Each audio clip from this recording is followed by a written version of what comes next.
नमस्कार मित्रों, आप देख रहे हैं मेरा छत पर बागवानी। देखिए ये मेरा अमरूद का प्लांट है, कितना अच्छा है। और छोटे छोटे पोट में भी मैं बहुत कुछ लगा रखा हूँ। नींबू का प्लांट देखिए, नींबू मुझे हर साल इसमें से मिल जाता है, बहुत सारा नींबू मिलता है। अभी पतझड़ के बाद नया नया इसमें पत्ता आया है, फ्लावर भी बहुत सारा देखने को मिलता है। उसके साथ साथ अतिरिक्त छोटे छोटे पोट जो देख रहे होंगे उसमें मैं कुछ कुछ एक्सपेरिमेंट करता रहता हूँ।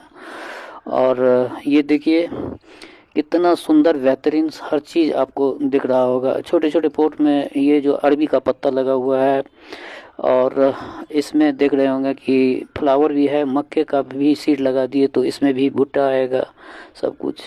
और ये सब एक्सपेरिमेंट आप लोग भी कर सकते हो अपने अपने बालकनी में, अपने अपने छत पर। इसमें देखिए ये अभी वाटर लेडिंग से मैंने इसमें कुछ कलम डाल रखा है, सब में लाइफ आ गया। और इसमें गेंदे का भी कुछ मैं सीडलिंग से तैयार कर रहा हूँ। और इसमें मोरिंगा का वो देख रहे होंगे कि वो डंठल में मोरिंगा, ये मोरिंगा है। मोरिंगा को भी मैं इसमें कलम लगा रहा हूँ। और इसमें ये छोटा सा पोट, इसमें अमरूद, इसमें देखिए इसमें भी वाटर लेडिंग से मैं कुछ गुलाब और कुछ नींबू को लगा रहा हूँ। इसमें देखिए ये मक्के का प्लांट है, इसके साथ साथ गेंदा भी देख रहे होंगे, पॉलिनेशन के लिए वो लगा देते हैं।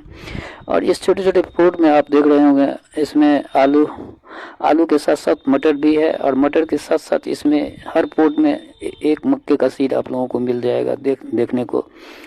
मक्का का सीड इसलिए लगाती हैं ताकि अगले साल हमें, इसमें देखिए मटर में फ्लावर भी आ रहा है, अगले साल मुझे सीड के लिए कहीं अलग से मक्का लेने की कोई ज़रूरत नहीं होगी, हम अपने सीड से। इसमें टमाटर देखिए कितनी अच्छी प्रोटीन है बंच में। फ्लावर भी लगा देते हैं ताकि पॉलिनेशन सही सही ढंग से हो। पॉलिनेशन के लिए ही हम फ्लावर लगा देते हैं ऊपर में। इस पर पॉलिनेशन के लिए ये बहुत ही उपयुक्त होता है।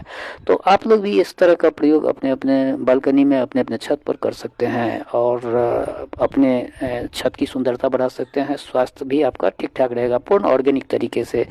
Thank you for watching.